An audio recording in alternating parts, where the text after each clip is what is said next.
பேரவைத் தலைவர்களே, சட்டமன்ற உறுப்பினர் பதிவு செய்தார். 6 எம்எல்ஏ தொகுதி வேக்கண்டா இருக்கு. அந்த மக்களுடைய குரலை கேட்பதற்கு யாரும் இல்லைன்னு ஒரு பதிவு பண்ணாரு.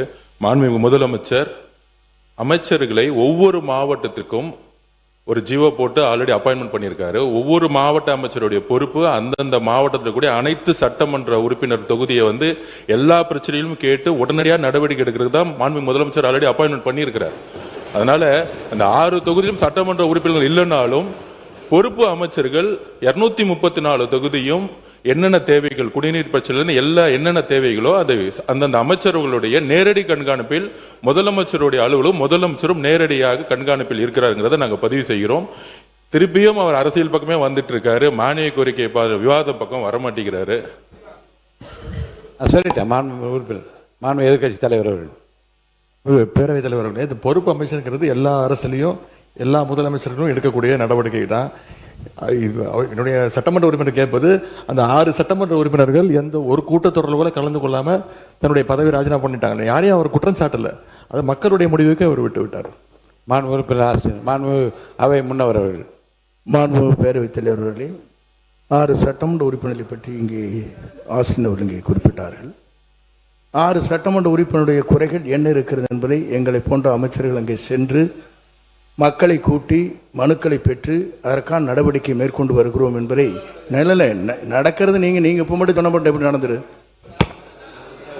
மாண்புமிகு முன்னாள் முதலமைச்சர் எடப்பாடி கே பழனிசாமி அவர்கள்.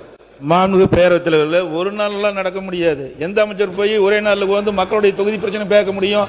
எனக்கு ஒரு சட்டமன்ற உறுப்பினர் இருந்தால் தான் அவர்கள் அந்த தொகுதியில் போய் பார்த்து மக்களை பார்த்து மக்களுடைய பிரச்சனையை கொண்டு அரசுடைய கவனத்தை கொண்டு வராங்க, அமைச்சருடைய கவனத்தை கொண்டு வராங்க. பொறுப்பு அமைச்சர் என்பது ஒரு நாள் போவார், கொடுக்குற மனுவை தான் வாங்கி பரிசீலிக்க முடிய. அந்த பொறுப்பு அமைச்சர் அந்த தொகுதியில் இருக்கின்ற மக்களுடைய பிரச்சனை முழுவதும் அறிந்து கொள்ள முடியாது என்ற அடிப்படையில் தான் அந்த சட்டமன்ற உறுப்பினர் தேவை. மாண்பு அவை முன்னவர் அவர்கள். மாண்பு பேரவைத் தலைவர்களை, விரைவாக தேர்தல் நடத்த வேண்டுமா எங்களுடைய ஆர்வம், அதிலே மாற்று கருத்து கிடையாது. அதிலே நாங்கள் வெற்றி பெறுவோம், அதிலேயும் மாற்று கருத்து கிடையாது. அத்தனை பேரும் வெற்றி பெறுவார்கள். மாண்பு உறுப்பினர் மாண்பு எடப்பாடி கே பழனிசாமி அவர்கள். மாண்பு, இது விவாதம் வேற மாதிரி போகுது, திசை மாதிரி போகுது. வழக்கு இருக்கு. என்னது? பேரவைத் தலைவர் அவர்களே, வெற்றி பெற்ற பிறகு தங்களை சந்தித்து ஒரு மனு கொடுக்கின்றார். அந்த நிகழ்ச்சியிலே ஒரு சட்டமன்ற உறுப்பினர் பங்கு பெறுகிறார். அந்த சட்டமன்ற உறுப்பினர் அடுத்த நாள் ராஜினாமா பண்ண உடனே முதல் மாடியில போய் ஒரு வழக்கு மன்றத்தில் இருக்கிறது. இல்ல, இதை பற்றி இந்த விவரங்கள் எல்லாம் வழக்கில் இருக்கிறது. நீங்க சொல்ற இந்த விவரம் வழக்கில் இதை பற்றி பேச அனுமதி இல்லை, அவைக்குள் நீக்குகிறேன்.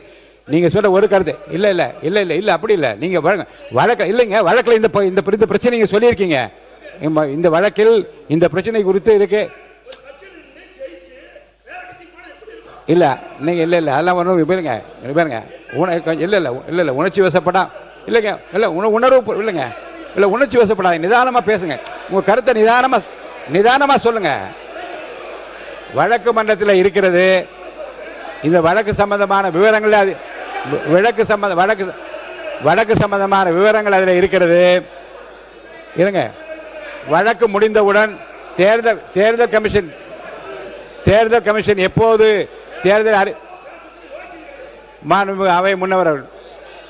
மாண்பு பேரவைத் தலைவர் அவர்களே, இருங்க. மாண்பு பேரவைத் தலைவர் அவர்களே, இல்லை இல்லை இருங்க. மாண்பு பேரவைத் தலைவர் அவர்களே, குதிரை பேரம் என்றெல்லாம் பேசினார்கள். அருணுக்கு இருங்க இருங்க இருங்க நான் சொல்லி முடிக்க வரைக்கும் உட்காரு, சொல்லி முடிக்க வரைக்கும் இருங்க. மாணவர் பேசுங்க. உறுப்பினர் பேசுறேன்.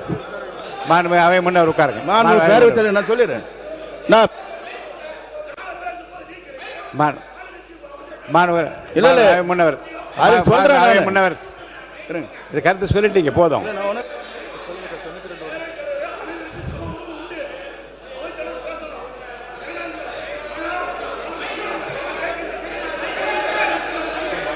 உட்காருங்க, நான் சொல்ல உட்காருங்க.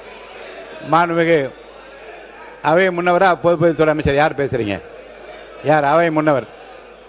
அவை முன்னவர் கொடுங்க, உட்காருங்க. நான் சொல்லிடுறேன். இல்ல மாண்பு பேரவைத் தலைவர்களே, நம்முடைய உட்காருங்க. இல்லை இல்லை மாண்புமிகு பேரவைத் தலைவர் அவர்களே, நீங்கள் பெரிய கஷ்டப்பட்டு தெரியாத நாட்டுக்கு. ஆகவே இல்லை உட்கார் உட்காரு உட்காரு. நான் உட்காருங்க. சொல்லுறேன் அவர் இல்லை நான் ஒரே சொல்லிடுறேங்க. உட்காருங்க. அவர் பேர் என்ன? அவர் பேரு ஒரு பேர் சம்பத்குமார். மாண்புமிகு பேரவைத் தலைவர் அவர்களே உட்காருங்க. மாண்புமிகு பேரவைத் தலைவர் உட்காருங்க. பாருங்க. மாண்புமிகு பேரவைத் தலைவர் அவர்களே, எங்களுடைய வேட்பாளர் அருண் வாபஸ் பெற்றார். அது குதிரை பேரம் இல்லையா? அவரை சேர்த்திருக்கல, அது குதிரை பேரம் இல்லையா? அவை முன்னவர் இருங்க, நான் சொல்ல ஒரு உட்காருங்க. உட்காருங்க. அவங்க மட்டும் பேசட்டும். நீங்க மட்டும் பேசுங்க. உட்காருங்க. உட்காருங்க. இங்க வாங்க. உட்காருங்க. இங்க உட்காருங்க. அவர் பேசுறாரு பாருங்க. அவங்க உட்கார வைங்க. மாண்பு உட்காருங்க. இங்க பாருங்க. மாண்புமிகு சட்டப்பேரவைத் தலைவர் அவர்களே, அவருடைய மனு தள்ளுபடி செய்யப்பட்டிருக்குது. யார் வாபஸெல்லாம் வாங்கல. முறையாக அவர் முறையாக வேட்புமனு தாக்கல் செய்வதில்லை. அதன் மூலமாக அது இருக்கின்ற தேர்தல் அதிகாரி அந்த மனு நிராகரிக்கப்பட்டதா சொல்லிருக்காங்களே, யார் வாபஸ் வாங்கல. அது குறிப்பா சொன்னா அப்ப வேட்புமனு பரிசீலிக்கும் போது திராவிட முன்னேற்றங்களுக்கும் அண்ணா திமுக வேட்பாளருக்கு தான் அங்க எங்களுடைய எனக்கும் என எதிர்த்து போட்டியிட்ட திராவிட முன்னேற்ற வேட்பாளர் தான் பிரச்சனை ஏற்பட்டு இருந்தது. அவர்களை பத்தி அவருடைய வேட்பாளர் பத்தி நாங்கள் பொருட்படுத்தல. ஆக இதில் கூட இணைக்க கூடாது. ஆக அவை முன்னவர் பேசுறாருன்னா இதுக்கின்ற கருத்து பேசினா பரவாயில்ல, இல்லாத கருத்து பேசினா அவை திசை திருப்பு போய் கொண்டிருக்கின்றது. ஆகவே அதில் கூர்ந்து இந்த நேரத்தில் சொல்வதெல்லாம் ஒரு கட்சியிலிருந்து தேர்ந்தெடுக்கப்பட்டவர்கள் எங்களோடு இருந்துகிட்டு இருக்கிறாங்க.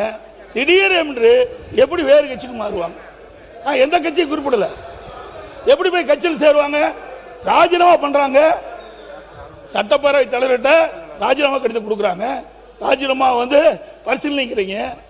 அடுத்த முதல் மாடியில போய் சேர முடியும். இல்ல இந்த விவரத்துக்கு போக கூடாதுன்னு சொல்லிட்டேன். ஏன்னா அந்த வழக்காடு மன்றத்தில் இருக்கு. நீங்க நடக்கிறது இங்க பேசி கோர்ட்டையும் பேச முடியாது. இல்ல ரெண்டு இடத்துல எப்படி பேச? இந்த விதிப்படி நீதி விசாரணை இருக்கும் எந்த பொருள் குறித்தும் தம் கருத்தை சொல்லவோ அப்பொருள் குறித்து பேசவோ கூடாதுன்னு அனுமதி இல்லை. இருங்க, நீங்க கோர்ட்ல கேஸ் இல்லைன்னா என்ன வேணாலும் நான் பேச அனுமதிக்கிறேன். வழக்குல இதெல்லாம் சொல்லியிருக்கீங்க. கீழே என்ன இதுக்குள்ள விவரத்துக்குள்ள நான் போக அனுமதி இல்லை. இல்லைங்க, எந்த கட்சி இல்லை பேரு சொல்ல கட்சி விவரம் என்னன்னு சொல்றீங்களா? வழக்காட்டு மன்றத்தில் இருக்கிற பிரச்சனையில் இருக்கிற விவரத்தை சொன்ன பிறகு அப்புறம் எந்த கட்சி அந்த கட்சி என்றால கோர்ட்ல இல்ல. இப்ப நீங்க சொல்ல வந்த கருத்து ஒரு கட்சியில் வெற்றி இல்ல நான் அவர்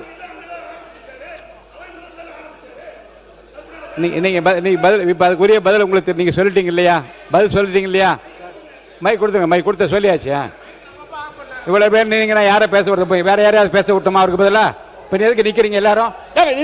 பொதுக்கூட்டமா இது? என்ன பொதுக்கூட்டமா இது? உட்காருங்க. உட்காருங்க. உங்க கட்சி வேலைக்கு வாங்க முடியாது. என்ன பொதுக்கூட்டமான்னு கேக்குறேன். இது என்ன பொதுக்கூட்டம்? உட்கார சொல்லி எல்லாரும் என்னங்க உட்கார சொல்லுங்க. இருங்க இல்லங்க, நீங்க உங்களை அனுமதிச்சு இருங்க. உங்களை பேசணும் அனுமதிச்சுட்டே இருக்கும்போது பின்னாடி நின்று குரல் கொடுத்து என்ன பொதுக்கூட்டமா நடத்துறோம்? இது அவை அந்த மாண்பை காப்பாத்துங்க.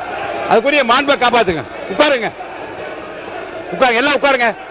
நீங்க உட்காருங்க. எல்லாரும் உட்காருங்க. திசை இதே உட்காருங்க. எது அப்ப நான் விதியை பின்பற்ற ஆரம்பிக்கணுமா? உட்காருங்க. எல்லாரும் உட்காருங்க.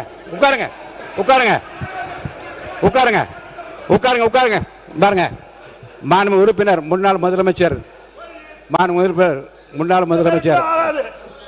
எடப்பாடி பழனிசாமி அவர்களுக்கு நான் சொல்றேன், இது மாதிரி ஆகுமா ஆகாத என்பதை மக்கள் தீர்மானிப்பார்கள். ஏற்கனவே தீர்மானித்து விட்டார்கள். இருங்க, உட்காருங்க. நான் முதல் நாள் இருந்து உங்களுக்கு சொல்றேன், உணர்ச்சி வசப்படாமல் பேசுங்கள். உணர்ச்சி வசப்படாமல் பேசுங்கள். 3 முறை உங்களுக்கு நான் சொல்லிட்டேன். நான் சொல்றேன், எதற்காக வேகமாக இல்ல உங்கள் உடலை வருத்திக் கொள்ளக்கூடாது என்பதற்காக நான் சொல்றேன். அருள் கூர்ந்து சொல்றேன், அமைதியா பேசுங்க. நீங்க சொல்ல வந்த கருத்தை நீங்க அமைதியா சொல்லுங்க, நான் ஏற்றுக்கொள்ள தயாரா இருக்கேன். ஒண்ணுதான். இருங்க, ஒரு கட்சியில் வெற்றி பெற்றவர்கள் அவர்களாவே முன்வந்து ராஜினாமா செய்துவிட்டு வேறு கட்சியிலே சேர்கிற போது என்னென்ன சங்கடங்கள் சிரமங்கள் இருக்கு முதல் உரையில் நீங்க விளக்க. ஏங்க குறுக்க பேசுறீங்க? என்னைய குறுக்க பேசுறீங்க? உட்காருங்க. என்னங்க இது? உட்காருங்க. என்ன உட்காருங்க உட்காருங்க தெரியும் உட்காருங்க தெரியுங்க உட்காருங்க எல்லாரையும் தெரியும் உட்காருங்க இருங்க இருங்க ஒரு கட்சி தலைமைக்குரிய உள்ள உணர்வினை முதல் உரையில் நீ குறிப்பிடுகிற போது எவ்வளோ பேர் உழைச்சாங்க, 6000 பேர் வேலை செஞ்சாங்க, இவ்வளோ பேருடைய உழைப்பில் தான் ஜெயிச்சாங்க என்று உங்களுடைய உள்ள உணர்வுகளை எல்லாம் நீங்கள் நல்லா பதிவு செஞ்சீங்க. பதிவில்